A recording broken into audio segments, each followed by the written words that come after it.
নমস্কার বন্ধুরা, তো আমি চলে এসেছি একটা মিনি ব্লগ নিয়ে। তো তোমরা আমার সাথে থাকো। তো তোমরা দেখতে পাচ্ছো আমি রেডি হয়ে গেছি।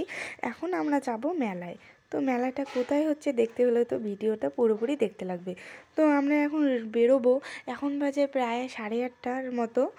তো এখন আমরা যাচ্ছি। তো আমরা সোজাসুজি মেলায় না গিয়ে গেলাম দিদি বাড়ি। তো এখানে দুজনকে নিয়ে যাব, দুজনকে বললে ভুল, তিনজনকে নিয়ে যাবো মেলায়। তো আমরা সবাই একসাথে যাব। তো এরা সবাই দেখে টিভি দেখতেছে। তো টিভিতে কি বই হচ্ছে আমি ঠিক বুঝতে পারতেছি না, তোমরা জানলে অবশ্যই কমেন্ট করো। তো এইদিকে জামাই খাচ্ছে এখানে ছোলা সেদ্ধ, তারপরে চানা, এরকম কিছু একটা টিফিন দিয়েছিল। তো দিদি মানে সবাই টিভিতে মগ্ন, আর আমি এদিকে ভিডিও করছি। তো আমরা সবাই বেরিয়ে পড়লাম। ওই যে আমার এক ভাগ্নি জামাই কি বলছি, আমার একমাত্র ভাগ্নি আর ভাগ্নি জামাই। তো তারপর আমরা ম্যাজিকের মতো মেলা বাড়ি চলে আসলাম, এই উঠলাম এই আসলাম, এরকম একটা ব্যাপার। তো এই দেখো, তোমরা যদি জায়গাটা চিনতে পারো, অবশ্যই তোমরা সবাই চিনতে পারতেছো, কিন্তু তবুও আমরা বলি এটা হচ্ছিল সেই সেরা দিনহাটার বিখ্যাত সংহতি ময়দান। যদিও সংহতি ময়দান বললে কেউ হয়তো চিনবে না, কিন্তু তাও বলি, মানে হলের মাঠ বলে সবাই চেনে এই জায়গাটাকে, আর হলের মাঠ বলেই বিখ্যাত, কিন্তু আসলে জায়গাটার নাম সংহতি ময়দান। তো দেখতে পেলে মেলায় অনেক কিছু এসেছে, নাগরদোলা, ট্রেন, তারপরে ডিস্কো। তো এই সেই বিখ্যাত মানে ভাইরাল আইসক্রিম। তো মানে দেখি টেস্ট করে কেমন লাগে, যদিও আমি এর আগে কোনোদিনও খাইনি। তো মোবাইলে দেখেছি, তারপরে সবাই মেলাতে এসেছে, খেয়েছে, স্ট্যাটাস দিয়েছে, তাই মানে সেটাতেই দেখেছি। তো আজকে আমরাও খেয়ে দেখি কেমন হয়েছে। তো এদিকে ওরা দুজন একটা প্লেট শেয়ার করে খাচ্ছে, এদিকে আমরা দুজন একটা প্লেট শেয়ার করে খাচ্ছি। তো বেশ দারুণ ছিল খেতে। আর বলো তো কি, যে কোনো জিনিসের ডেকোরেশনটা সুন্দর হলে না, খারাপ মানে খেতে যদি একটু খারাপও হয় তাও ভাল লাগে।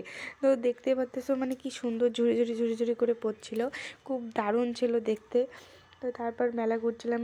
এখানে আমি যাচ্ছি বল খেলতে। ওই যে হয় না 10 টাকার বল 6টা দেয়, তো যে নাম্বার যোগ করলে যেটা হয়, ওই নাম্বারে কোনো গিফট থাকলে দেয়। তো আমার এটা একবার খেলার ইচ্ছা, তো আমি খেলছিলাম। তো আমার তো সেই বড় কপাল, মানে কি বলবো, আজ পর্যন্ত আমি কোনো লটারিতে কোনো কিছুই পাইনি, এত বড় আমার কপাল। তো আমার আর ভাগ্যে হলো না, সব মানে এত গুইনা মিল করে ফেলেও আর কি এমন একটা নাম্বার হলো, যে নাম্বারে এত গিফটের মধ্যে, মানে হাজারো গিফটের মধ্যে কোনো গিফটই ছিল না, আমার এমন নাম্বার উঠেছিল। তো পাইনি তো কি হয়েছে, চেষ্টা তো করতেই লাগবে। আর আমি এরকম চেষ্টা করতেই থাকি প্রত্যেক মেলা বাড়িতে গিয়ে, মানে কি বলবো, আমার ভালোও লাগে যদিও টাকা যায়, কিন্তু তাও চেষ্টা করি যে যদি আর কি পাই। তো এদিকে ভাগ্নিও চেষ্টা করছিল যে ও যদি ট্রাই করে, কিন্তু কি বলবো বলো তো, আমার দুজনের কপালের এত মিল, মানে মামি ভাগ্নির যে এত মিল, এই মিলের আর তুলনা হয় না। দুইজনেরই একই নাম্বার উঠেছিল, যেই নাম্বারে কোনো গিফটই ছিল না।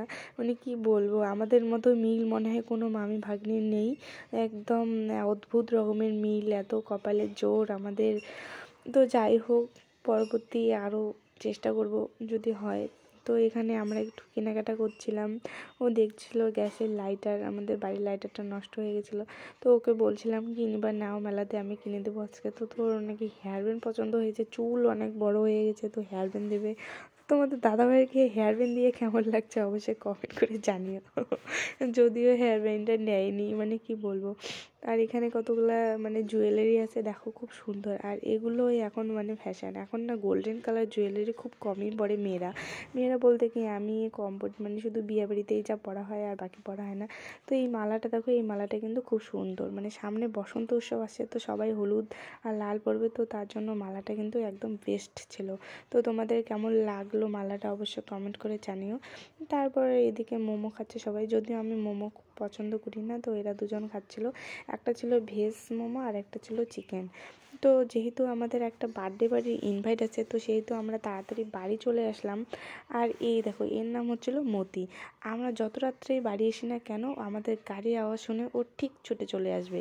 মানে এই ব্যাপারটা আমার খুব ভালো লাগে, মানে সে 12টা হোক আর 1টা হোক, যত রাত্রে আসে না কেন আমাদের গাড়ি আওয়াজ শুনলে চলে আসবে। তো আমরা বাড়ি চলে আসলাম। তারপর এখন আমরা যাব বার্থডে বাড়িতে। তো দেখো, তোমার দাদাভাই আজকে এই গেঞ্জিটা নিয়েছিল, আর যে মানে বার্থডে বাড়ির জন্য ও মানে যে ছেলেটাকে গিফট দেবে, ও তোমার দাদাভাইয়ের মতো, তো ওর জন্য একটা সেম নিয়েছিল, অন্য কালারের আর কি। তো আমরা এদিকে আর কি দিদি বাড়িতে যখন ছিলাম ও তখন গিয়ে নিয়ে আসলো। তো এই যে ক্লিপটা দেখতে পাচ্তেছো, এটা আমার ভাগ্নি আমাকে কিনে দিয়েছে, আর গার্ডারটা আমার বর কিনে দিয়েছে। মানে কি বলবো, আমি তো গেছি এমনি মেলা দেখতে, কিছু কিনতে চাইনি, আর কিছু কেনারও ছিল না, মোটামুটি প্রায় সবই ছিল। আর গ্যাসের লাইটারটাতে দেখতে পেলে ওটা আমি কিনেছি, কারণ এখন আমি বউ হয়ে গেছি গাইস, এখন আমার শুধু সংসার, মানে এখন আমার আর সাজগোজের দিকে কোনো নজর নেই। তো ভিডিওটা ভালো লাগে লাইক করো, টাটা।